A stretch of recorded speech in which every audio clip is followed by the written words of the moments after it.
Hello, I'm Scott Ryan. Thank you for joining me. The most common argument in favor of Gingrich is the fact that he is a formidable debater. He is very sharp on his feet, quick-witted, and I can't argue with that. But it seems like a lot of the people who really prefer Gingrich over Santorum are saying that they're talking about how Gingrich will destroy Obama in the debates, and it seems like pretty much everything's resting on that. And I have no doubt I felt the same way.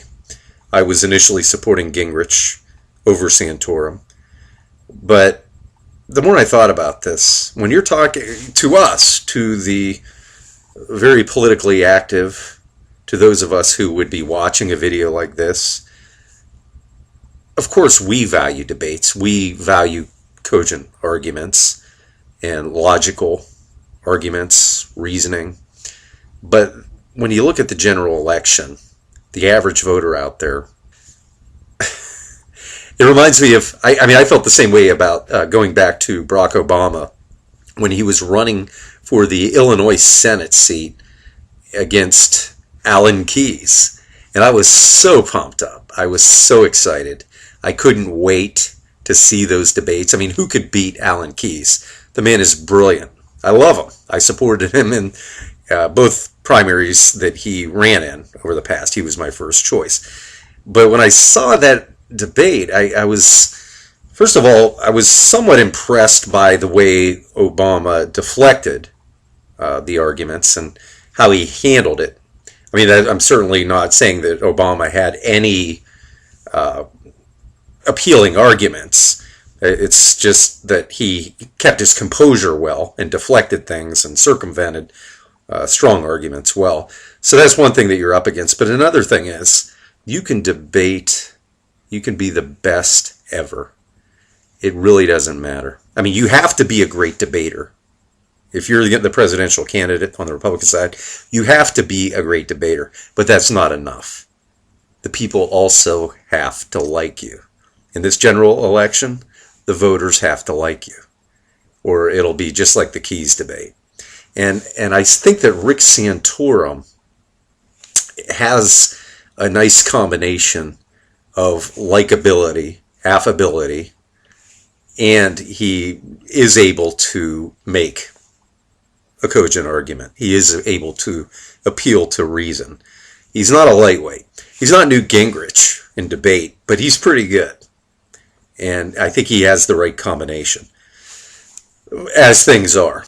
I'll tell you how things could be really quite different. Is if Newt Gingrich were to win the primaries, and between now and the general election in November 2012, between that time, if there were a unprecedented terror attack on the United States between now and then, something the equivalent or worse than 9/11, maybe even a suitcase nuke, God forbid, then I think the cult of personality is over. Then I think Newt Gingrich is the man. Newt Gingrich would be the one who appealed to the masses.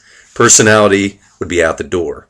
They would be looking at the one who's most like Winston Churchill. And Newt Gingrich has that stature. I don't even want to use the word gravitas. That's quite a banal remark at this point. But Newt Gingrich really is the kind of guy, personality doesn't matter. He's brilliant. He's articulate. He would be a great leader in such a perilous time.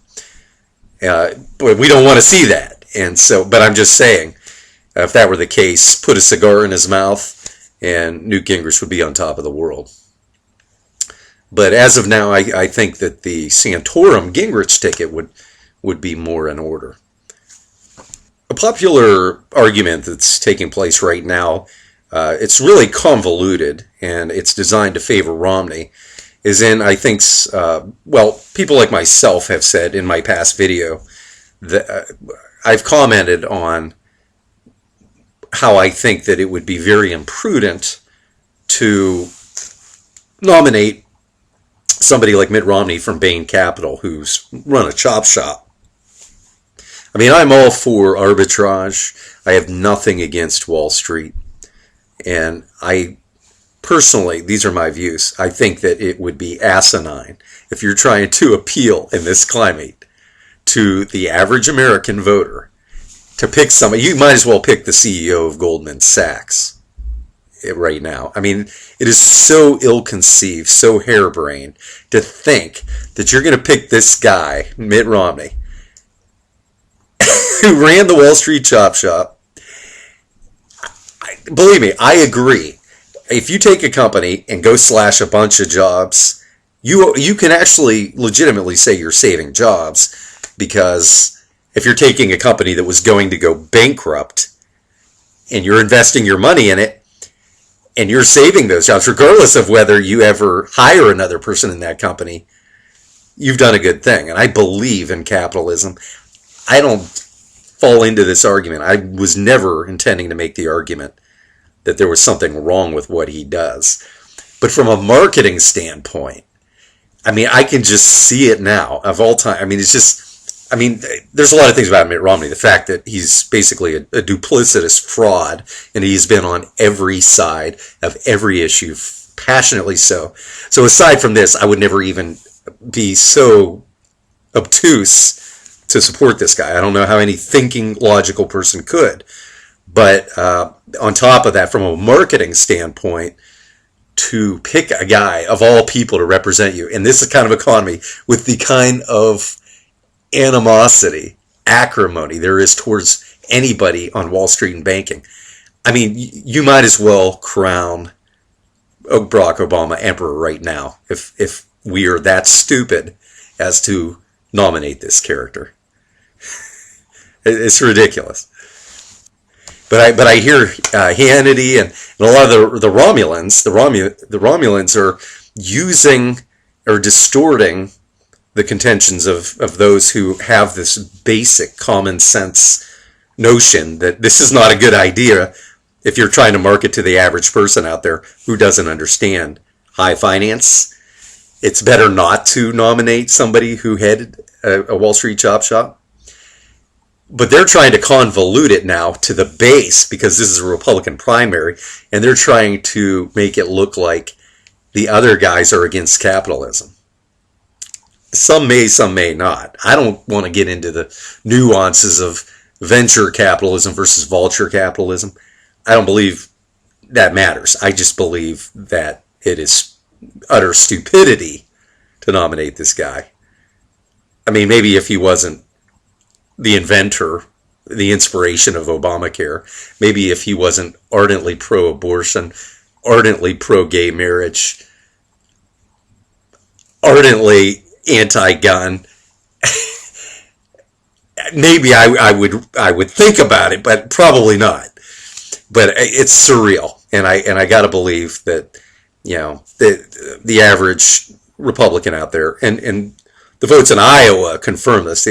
The average Republican is intelligent enough to look at the facts, look at the guy's record, and realize this guy's a joke.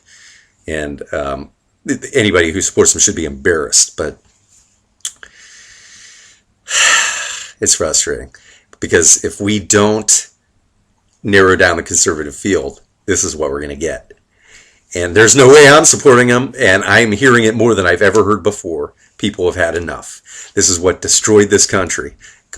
Appeasing, placating the idiocy, the mantra that has been fed to us since Ronald Reagan left office, that he's the one who can win. We need so-and-so because they're better than so-and-so. We need Dole because Dole is better than enough is enough. And I'm not voting for him if he's the nominee, if we are that stupid and we can't get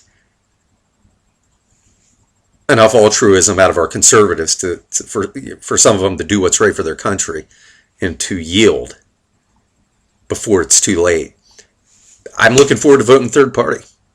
You know, well, I'm praying. It's in God's hands, not mine, not yours. But we have an obligation to use our heads, our God-given intelligence. And there's always the House and Senate that could filibuster, or maybe override if we have enough, but I am not going to give in. Compromise has destroyed this party. It has destroyed this country. Thank you for joining me. I'm Scott Ryan.